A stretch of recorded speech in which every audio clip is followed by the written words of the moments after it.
I heard you talk the other day in a press conference setting, I think it was, about job pressure. Yeah. And I loved it. I punched the steering wheel when you talked about it because, someone brought up this specific year. And I know there's a lot of expectation. You've made staff changes. You must be feeling a lot of pressure. And you basically shared your life philosophy. You basically shared your professional philosophy of, well, I felt that way every day when I've walked into the office forever. And the way you metaphorically put it is, I just pretend like someone's holding my head down underwater every day. Yeah. And I got to fight to get air. And then you said something I love. You said, you may think that's coach speak, but that's not. That's the way I really feel. Yeah. Have you always been that way? And then secondly, how does that almost make it easier when you enter a year where the outside world thinks, oh, you got a lot of pressure on you because you're just kind of used to it? Yeah. What a great question. But I've always felt that that's a lifestyle, that mindset. It's just a lifestyle. I'm very comfortable in that space. And on the flip side, if you're doing life, if you're chasing passion, things that you love, if you're comfortable doing it, then you're probably doing it wrong. And so where's that balance? It's really hard, the challenges of winning and being successful, but something I've never shied away from. I've just looked it right dead in the eyeball and have gone right at it head first, not flinching. Again, got clear vision on, the things that it takes to be successful and the things that I'm in control of. And there's so many components that you're not in control of. And so not getting distracted, not letting things that, again, I can't control affect you in any way, shape, or form. And be committed to doing things, living your life in a certain type of way. And so you got to run right towards all the suffering that help shape you and develop you. That's where you learn the most, not through, successes of life or the big wins in, your career. It comes from, the failure and the tough moments and the challenges and the hurdles that you got to climb through and over, but got clear vision, and again, very comfortable in that space. You ever think about the way you view the inside of the football bubble, being a head coach, being a defensive coordinator, whatever the case may be, and how aggressive and alpha and on the edge of the cliff this existence is compared to the outside world, where you could probably mail it in on Tuesday and your job's still going to be there Wednesday. Yeah. And so it's the way of thinking makes sense logically, but yet it's not relatable for a lot of people because it's not fourth and goal every day in many people's normal walks of life. But yet you haven't been in a normal walk of life for a long, long, long time. And so when you're talking to, I say normal person respectfully, but someone who is working a normal, comfortable job in a normal, comfortable existence, I guess it's probably not hard to understand why that's not relatable to some people. Yeah, no, it's a fourth and one mentality. The way you live your life is fourth and one. I think, honestly, it comes from gratitude and gratefulness for the opportunities that I have had through relationships, hard work, resiliency, growing up in a very dysfunctional home life. And so having an appreciation for someday. And so when I got my opportunity, I was, a crawl on at Kansas State, just finding a hole in the fence. And I got inside, man, I looked at things from a perspective standpoint, from a different lens. I believe that. And I'm not the only one, but that's a very unique lens, as you said, that has always been a part of, my way of thinking, my way of chasing things that I've desired. And doesn't mean you can't have fun in any way, shape, or form. You're having fun doing it, even when it's really hard. I mean, you just smile and you look right at it. When things get really hot on game day, man, it gets really quiet for me. You just said something there. I don't want to gloss over what you just said. You said when it gets really hot, things get really quiet. And so you're talking about high leverage, high pressure moments, probably the moments that people will remember the most. If I'm even watching a highlight of a game, those moments, the 3rd and 9 or whatever, 4th and 6, you're talking about that moment and you're talking about blocking out the noise, which again would be labeled as coach speak, except for the fact that it's integral to, functioning at a high level. How, if you were giving me advice and I came to you and said, Coach, I'm really struggling blocking that stuff out. Well, you're sitting here claiming to me you do. So what's your advice to me? How do you do that? Everything gets easier when you stop expecting it to be easy. And I think a lot of people are afraid of those hard things because it's really hard, the demands of it. And but when you look at it from that lens, I just think that, okay, you have this confidence and reassurance and purpose and focus that you're not focus on the difficulties that you're facing. When you were looking down the road for a long time at the prospect of being a head coach, and then you finally got in the chair, how much did you find in that chair that you could never have envisioned or you could never simulate until you're actually a head coach? Well, I mean, this might sound disingenuous, but it's exactly what I thought. And I've always marveled at, the head coaches that I've worked alongside with, how they've handled all of it.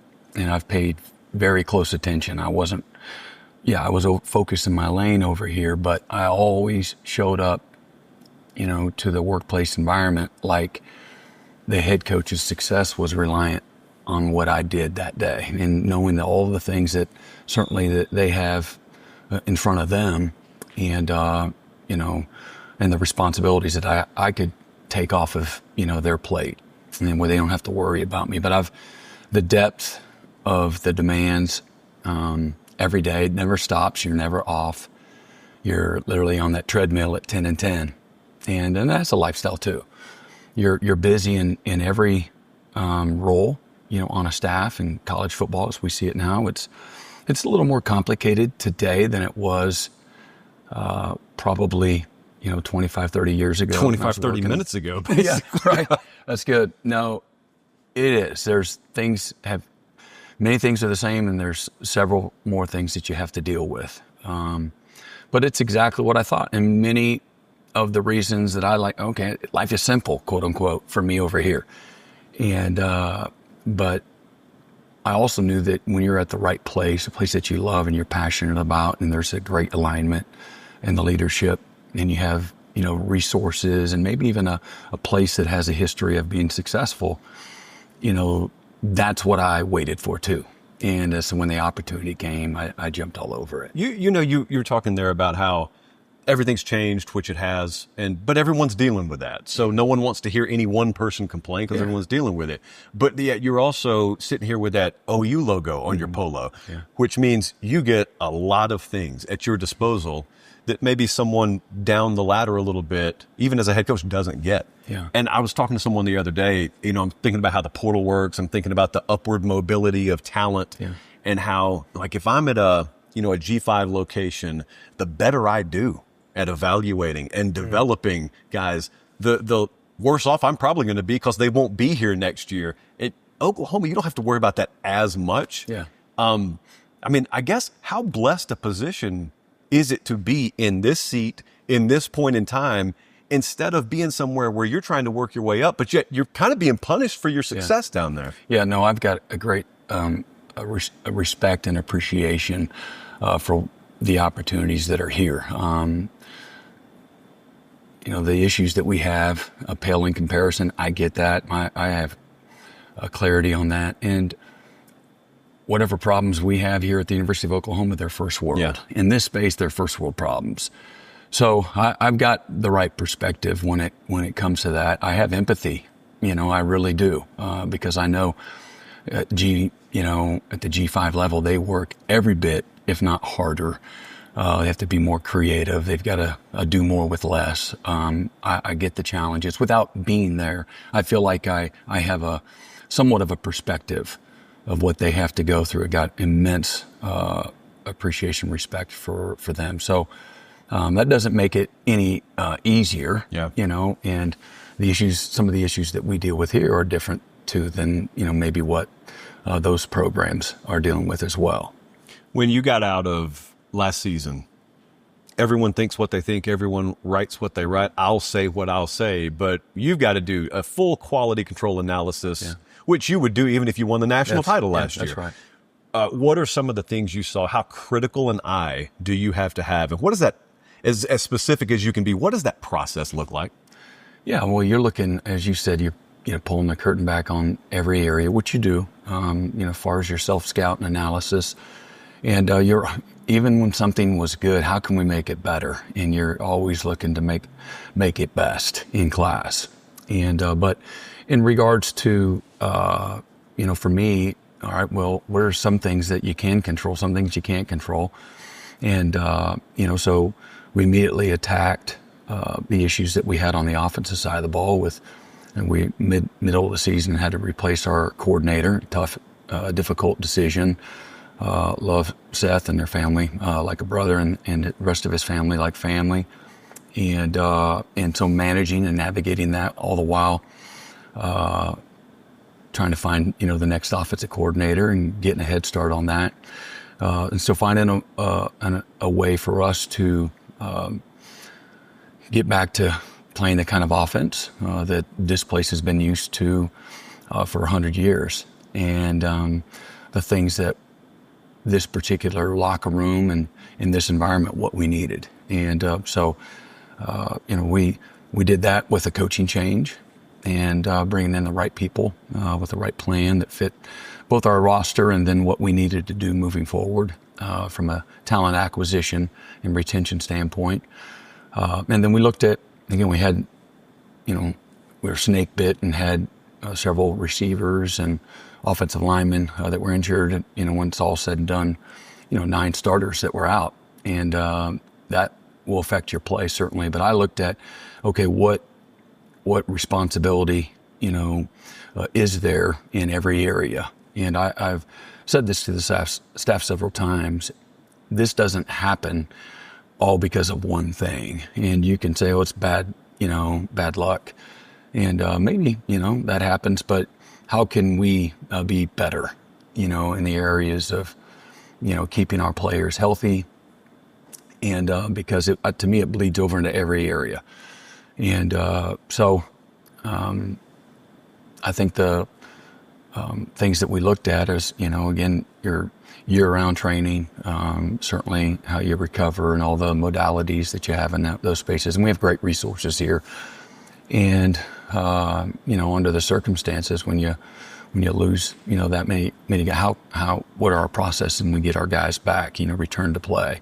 And so we've looked at everything. We've made some subtle changes in some things and, in our pre and post both in our winter conditioning and our spring ball now, and look to modify some things in the summer. I do think that because of the fluidity of the rosters and college football environment that we're in now, you have to understand that the competitive depth that maybe you had just 2 years ago is different now more than ever. And you've seen the different subtle changes that have affected the players, the things that they desire, and how it affects, there's always a collateral damage and a cause and effect to everything. So, when Portal first came out, the real focus was, and NIL came out, it was really on acquisition is where you saw, the biggest demands. And then you said, well, in the next several weeks and several months, it's going to go right back to the locker room and the retention. You'll have several guys when they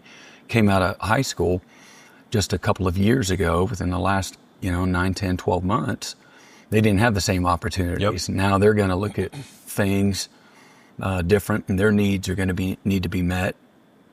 And then it's, the scale without any real structure or, parameters. It's the demand's only going to grow higher. And you were just 1 year at a time trying to figure that out.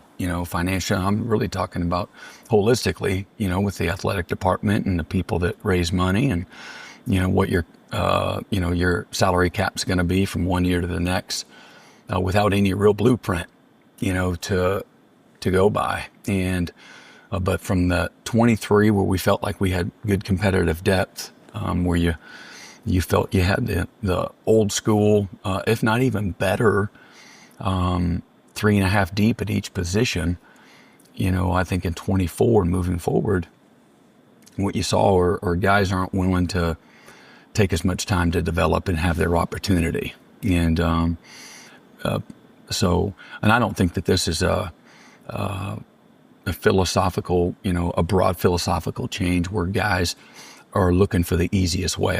I still don't believe that. Yeah. But I think the ability to have patience and put in a little more time to work for their opportunity in the future, I think there's a little less patience for that. Or maybe the opportunity, if I don't have a bigger role and I can't make as much money, and they have a very short-term lens. And I'm not casting blame in any way, shape, or form. The players didn't ask for this. Right.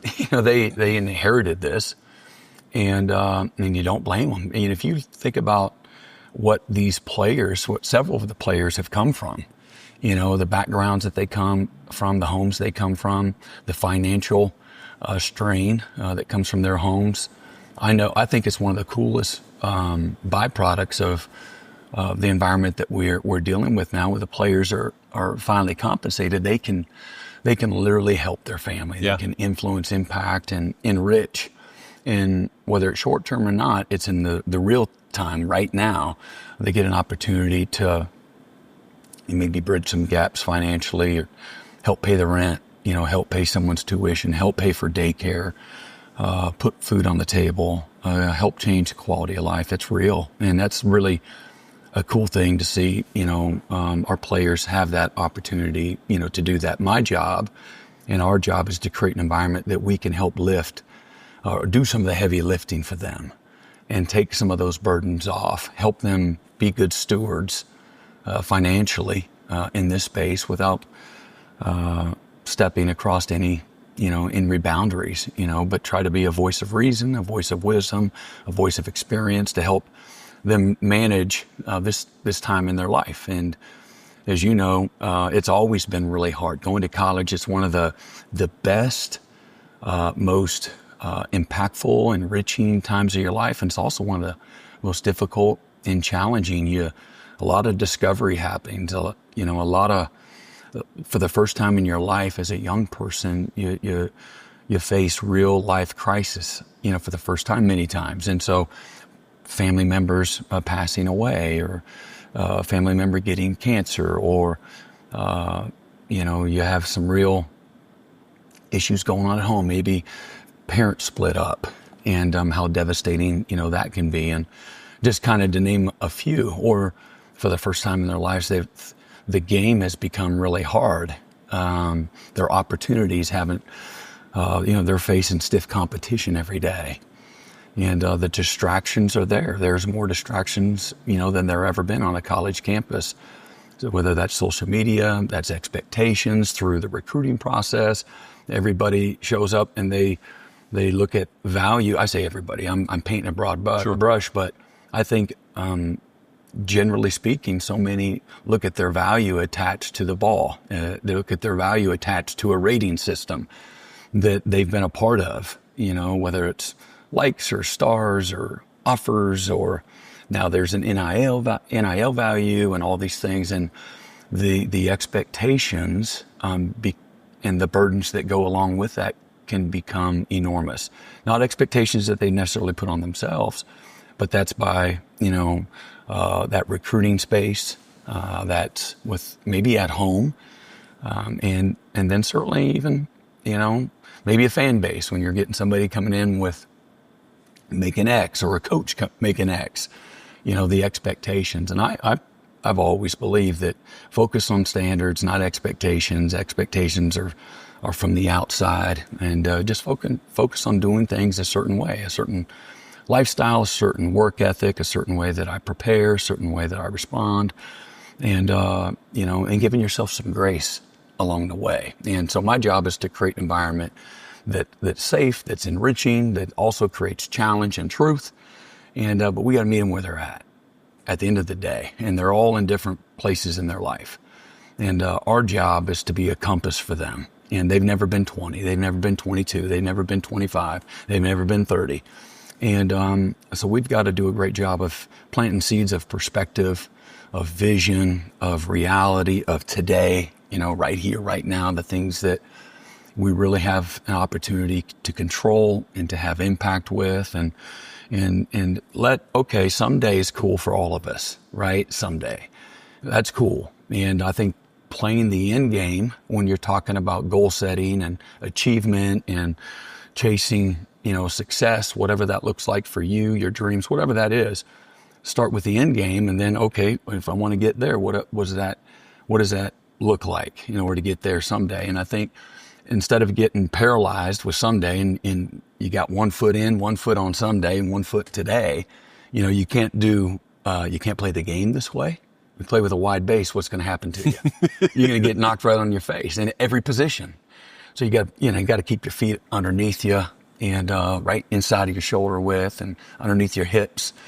You got to play the game that way. And I think you got to live life that way. And that's not an easy place for young people or old people too. And but we've got to be that lens for them. And that's not an easy process. All the while, like I said, challenging them and getting them to get in the deep end, be fully immersed in this moment in your life. And this is literally just a vapor. And before you know it, it's over. And I want these guys to come here and get everything that the college experience should be about. And so as some things have changed, so much of it is the same. And the end goal in mind for us. And so we want to help maximize this small window in time for them. But there's a development piece that's critical in their babies, but it's boyhood to manhood and everything that goes in between. We have a saying, kill the boy and let the man live. And that's a real thing. And you're born and you look like your mom and your dad, but when you die, you look like your decisions. And so we got to get our guys to really value those decisions that you make daily. And that might sound a little bit cliché, but that's how it works. That's the formula, for success, in my opinion. And so I want them to have fun, but I want them to put in the work. I want to strain them, and the things that, again, you value the most in life are always the things that are hardest to get, not easiest to get, and get our guys to want to go there. And I think our guys are fantastic, and you're going to coach them hard. You're going to love them more. And we're very comfortable, in that space, and we try to attract that and be very open and honest and transparent, whether it's portal, or that's out of high school. There shouldn't be a change up in how you're recruiting guys. You're going to get what you earn. This game owes you nothing. Life owes you nothing. And you're going to get what you earn. Oklahoma, nobody going to give Oklahoma nothing. And I want our guys to hold on to that. And if you do, man, that's a real gift that the game will give you. Too often, guys want to, in this environment, what can the game give me? And instead of what can I give back to the game, and be a giver and a doer, not a talker and a taker. And does this environment sometimes create, I want something for nothing mentality? Yeah, I think that. So I think waking up every day and your feet hit the ground, you got to constantly nurture the things I'm talking about. And, that we're talking about when we're faced in this environment.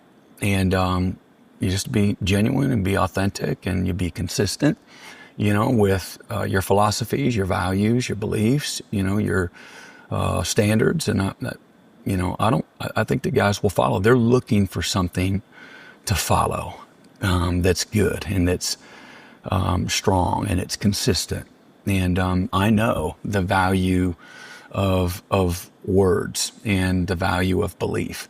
And I know a lot of guys are in our locker room, or they're sitting in front of me every single day in the team meeting, that, I might be the strongest male in their life, the strongest influence from a male perspective. And I know the value of that, and how impactful that can be, So we want to be that for our players, but we want to strain them and we want to squeeze them to the top.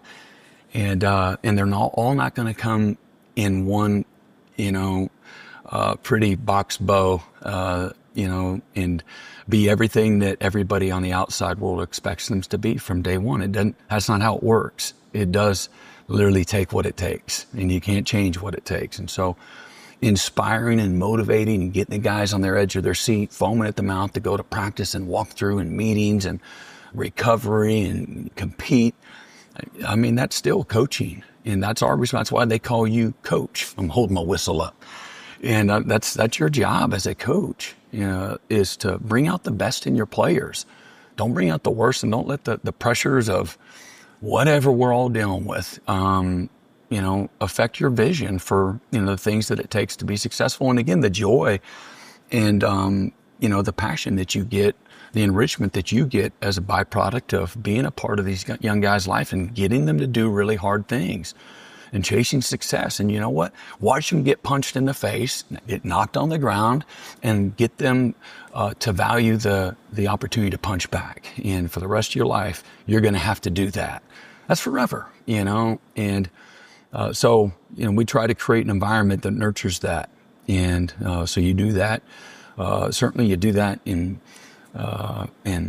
every opportunity you get to be in front of the team, at practice, or certainly in our meeting room space, one-on-one in your office, but you also how you do what you do, where you strain them and take them to the edge, get them to learn the value of going to the edge, going to some dark places, and take yourself to those spaces and be comfortable there. Like, that's a good thing.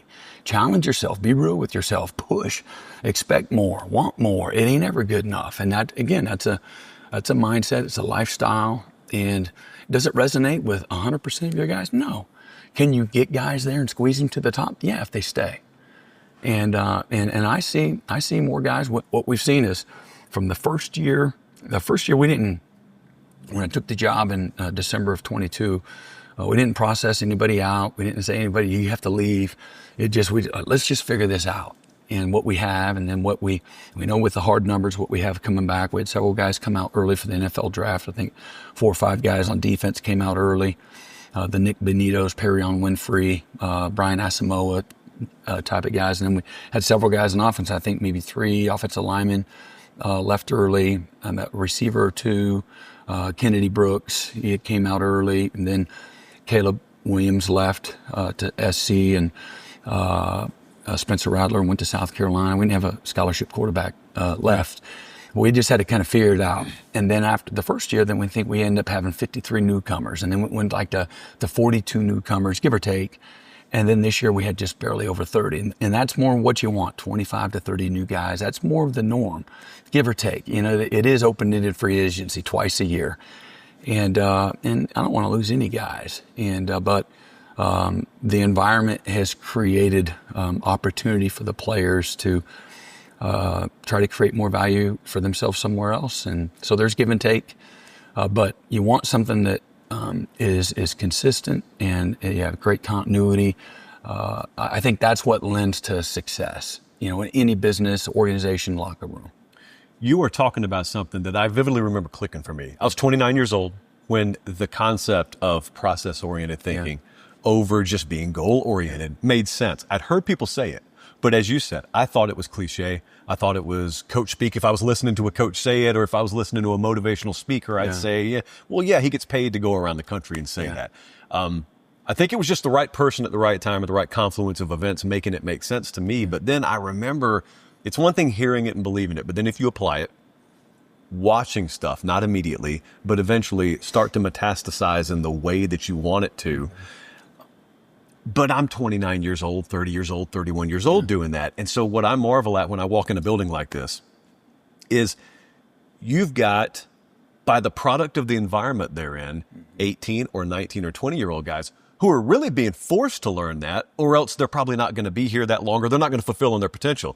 And what it takes some people a lifetime to understand, if they do it all, you've got a 20-year-old who, whether he's an All-American here and goes on to play 15 years in the league, or he's a serviceable player here, then he goes out in the world, he's equipped. He's equipped to basically evangelize that portion of life, because they get it because they have to get it, because if they don't get it, it's not really going to work out here. And I remember when I finally started to understand that, I remember thinking, whoa, some of those college kids have been understanding this for like a decade. And here I am claiming to cover them or talk about them, and I had not the slightest clue what all that stuff even meant.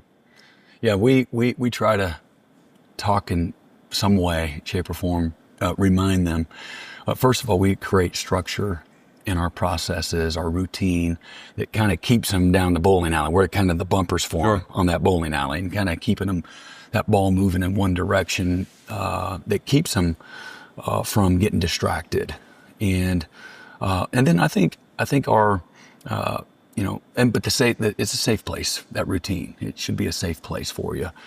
And so they have to do it no matter what in order to keep their head above water. But the older players, the guys that have been here for 3 or 4 or 5 years, they're one of your best conduits to getting them to do it at the highest level consistently. Hey man, I was you one day. Like, you look at RJ Spears, and I say this in front of the team, so I wouldn't say anything in front of you that I don't say, to my own guys. But Robert, as a freshman, that just got here out of high school, graduated early, would constantly just be falling asleep, just get heavy eyed, at the 210 team meeting. And I'd, call him up and tell him he's got to be prepared and get his sleep and, maybe have some chocolate covered coffee beans or something like that and show up here prepared, and you can't do that and be your best and be prepared and go and perform the way you need to perform. And so to see that maturation just 2.5 short years later, and he wasn't doing anything maliciously, just that's more norm than not. And like, dang, when do I get off this treadmill? And you don't. You just get better through it all. And to see his growth, his development, the type of leader, type of accountability. I mean, he's academic, achieving at the highest level. At one point in time, he's the top-rated PFF safety in all of college football last year. He's going to have an amazing career in this game. Going to play it a long time after he's done it here at Oklahoma. One of the best leaders on our team. And to see that maturation, that growth, he amongst many others, and we just lost 3 great ones on defense. Ethan Downs, a fourth-year guy going to the NFL. Billy Bowman, another fourth-year guy. And a Danny Stutzman, another fourth-year guy. All 3 of them chose to come back, their 4th year, get their degrees, finish what they started, impact, have great self-awareness, not live in la-la land. You got, here's what they say I'm valued at. Here's where they say I'm going to get drafted. But I know myself better than anybody. Being honest with yourself, having great self-awareness, and saying, you know what, I want to go into the most unforgiving league on the planet. I want to go in with some leverage. I want to go in and not play in the NFL. I want to stay in the NFL. And I want to have a career in the NFL. And at the same time, those are the conduits for young guys. It's one thing for the coach to say it. All right, they listen. All right, some days better than others. But when the players in the locker room, the guys they're locked up in the trenches with every day, standing in the A gap with every single day, when they say it and they have had this career of success, it hits differently. And so I have a great appreciation, for the leadership, guys that have paid the price, guys that have done it at a high level. Those are your best resources, that you have in this amazing building. You strike me as more of a traditionalist with the way you view the sport, the way you may even view your job, and yet you're a traditionalist in an ocean of change right now. And from the outside, I feel the same way. In the inside, I can't imagine, how much more amplified that feeling must be. What are some of the areas that, obviously 10 years ago would have seemed crazy to you, that not only are realities now, but they're ones where you're having to look and you're having to say, I may not like it. I may have to hold my nose a little bit, but we got to do this or we got to do that. We got to go this direction. We got to have this conversation. Yeah. Well, I said it a little bit earlier. There's a handful of things, but the player's ability to handle this new environment, and again, seeking value through, what they're making. And it's so easy because their agents, it starts with their agents comparing them to somebody else. And that can be, mental health is at an all-time high. And so being sensitive to that and helping them, consistently planting the seeds, being open and honest with them daily about not attaching, again, their value to that number or to the game or to anything other than who they are as a person, and their commitment, their toughness, who they are as a teammate, as a brother, and then for me, dealing with the guys every day, knowing in the back of my mind, and I'm going to be who I am, but knowing that how long is Johnny or Larry or Mike, how long are they going to be here? Where in the past you thought about when they're a senior. Yeah. That's when they're gonna leave after they're a senior. And now, from the moment they get here, the moment they signed on the dotted line, you know that, hey, after their first semester on campus, they could leave. And I'm laughing. It doesn't bother me, only because everybody in college football, that's the new environment. So you deal with it. So how do you do that? Well, man, just continue to be who you've been. Again, be real, be genuine, be honest. Don't compromise your standards. Don't compromise the things that you know it's going to take for him to reach all of his goals. And so that's educationally, getting their degree, becoming a great, strong man through the game of football, having an amazing college experience, being developed into an assassin as a football player, and just being prepared for their life, what that looks like well beyond the game. So start that. Don't change any of that up from the get-go, but know a byproduct of the environment, they might leave. And you want to give them the things I'm talking about, things to attach, themselves to other than a depth chart. And I said, don't worry about the depth chart. That always takes care of itself. Create value for yourself by how you do what you do, how hard you work, your sacrifice, your ability to overcome, come back, punch back, all those things we're talking about in the day-to-day, demands and the grind of this environment. And then, so those two things in particular, and but not lose sight of the main thing.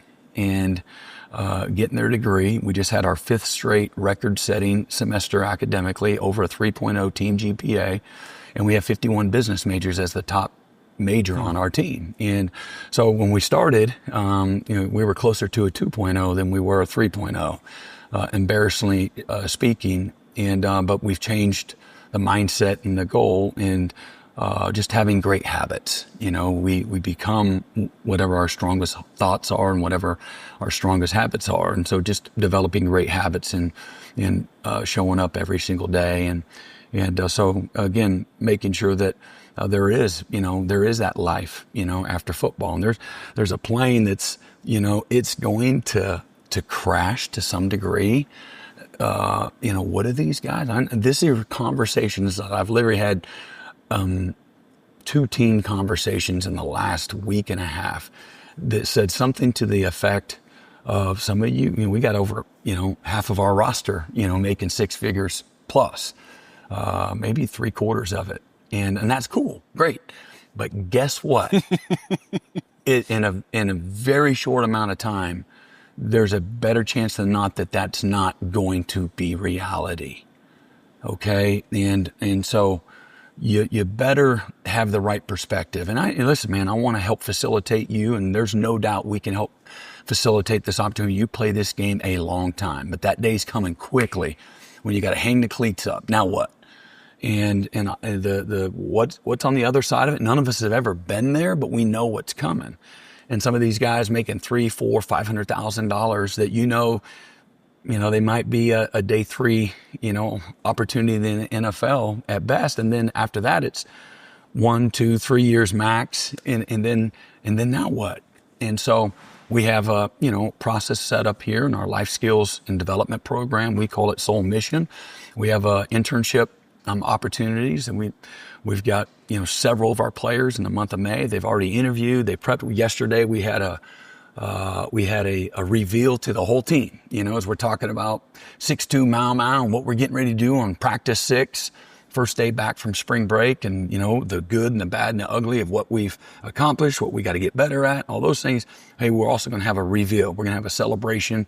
And so Caleb Kelly, our director of career development, senior director of Soul Mission, he's giving these guys layups, how to network, how to interview, resume prep, and then all these Fortune 500 companies coming right in this space that we're in right now. And they interviewed over a several day period, and they have internship opportunities, paid internship opportunities, coast to coast, from Florida to California to the East Coast and everywhere in between, to work with some of the best leaders in every industry you can imagine.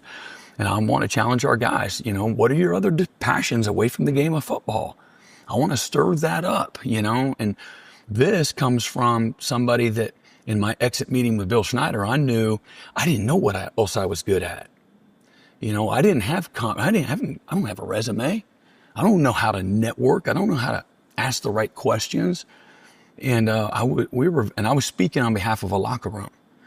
And I had amazing college experience, but through 30 years of being a part of a college locker room, I know that this is a bridge that I and we are responsible for. And we've got to build that bridge. And you do it not by, oh, you've got to go. And I make them go. I make them all go to the networking and the career development. And then you got to decide from there. You know, I can't want it more for you than you want it for yourself, but I can be a light for you because I have been 25 and 30 and 35 and 40. And so you don't know what you don't know. But you know, we want to inspire and motivate and challenge and be honest and real. So yesterday we had a reveal.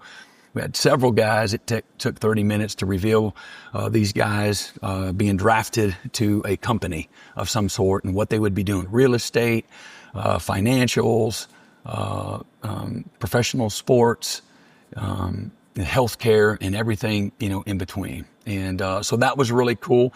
And for the ones that didn't choose to do that, I want to inspire them and get them excited about what those opportunities look like. Like successful people, they want to surround themselves. Their circle are successful people. But the people that show up here that love Oklahoma football, they want to help you be successful.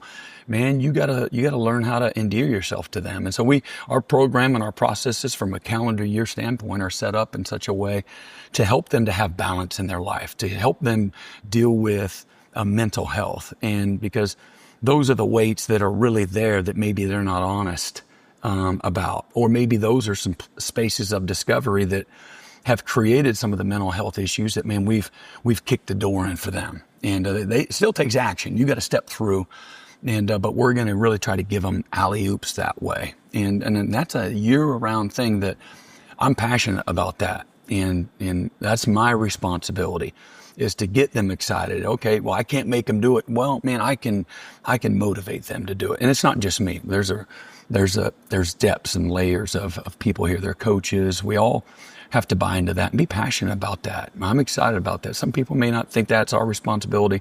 And I think you're crazy as hell to think that's not our responsibility. And I love that. And I love the people that are passionate about that in that space. And that's one way that we try to help them deal with, okay, the money that they're making now. And again, the opportunities, let's maximize that. That's great. But we also do budgeting, you know, in investment,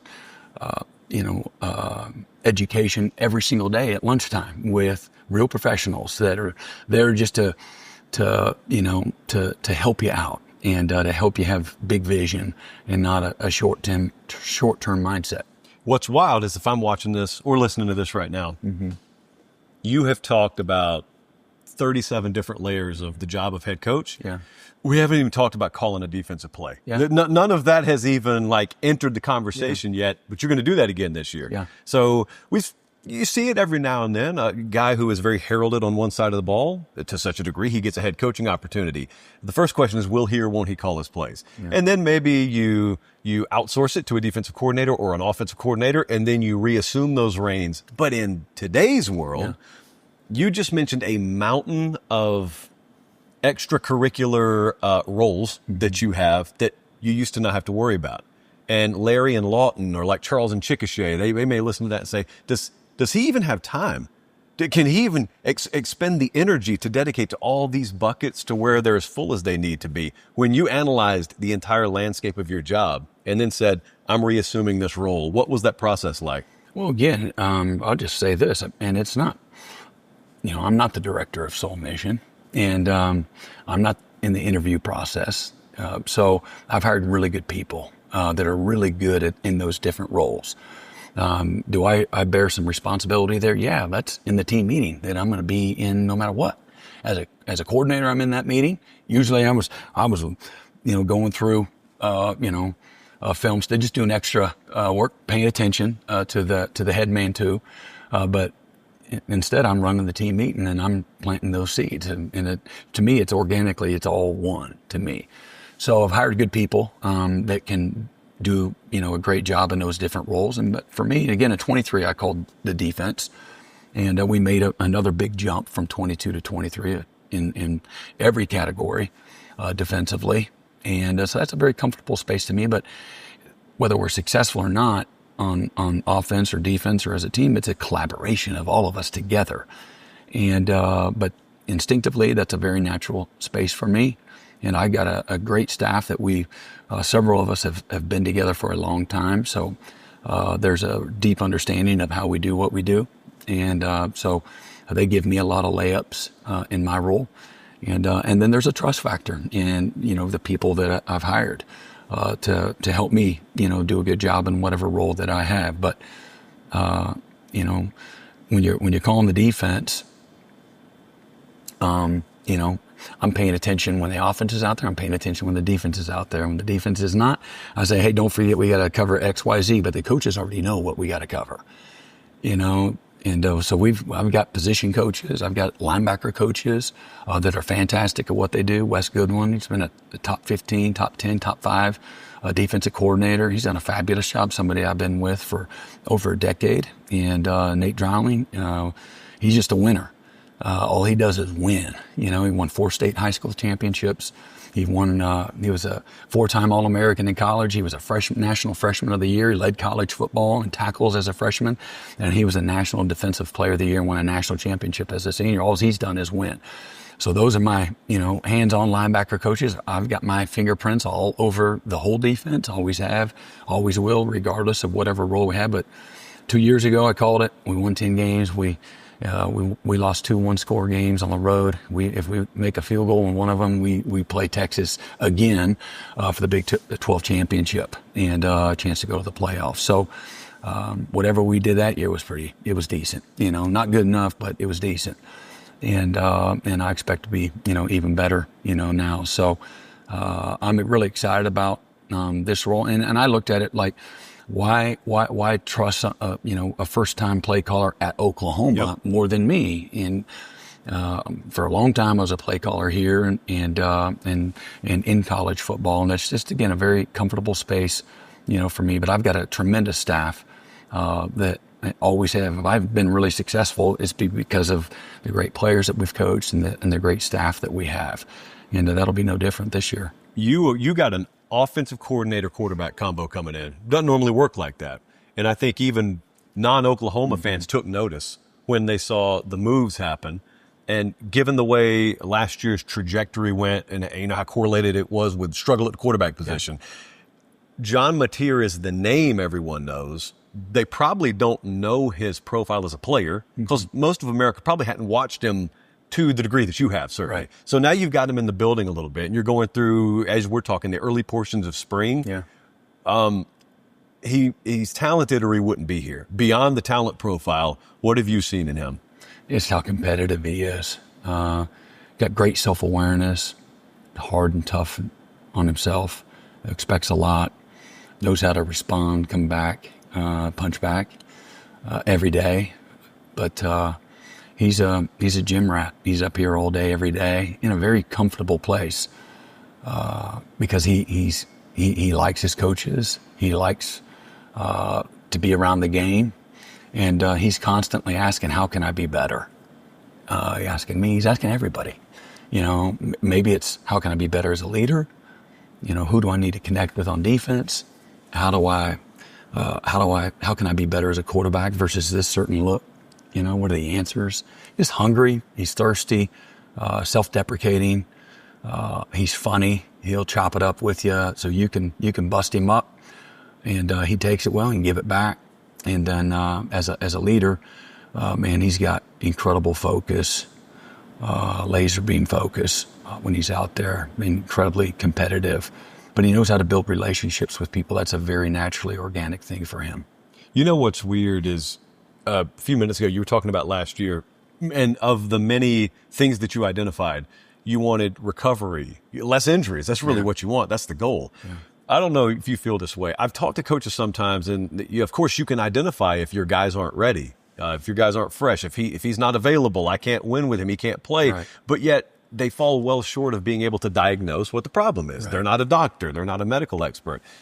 So you hope you have the right people in the building to give you the proper feedback. But how weird a spot is it sometimes when you're looking and you're saying, well, I know the problem, but the guy sitting at home knows the problem. My left tackle's not starting. Yeah. But then you're kind of unless you're a medical professional, you're kind of out on an island having to blindly trust people when they're giving you the feedback. And then you got to determine, all right, well, here are the changes we need to make so we lessen the percentage chance that this happens in the future. Does that feel like it's wheelhouse stuff, or is that kind of... A little bit. Yeah. I'd be lying if I said it didn't. And but it's no different than it has been any other year. Just you had a lot, it was kind of on one side of the ball. It was, really didn't affect the defense. Yeah.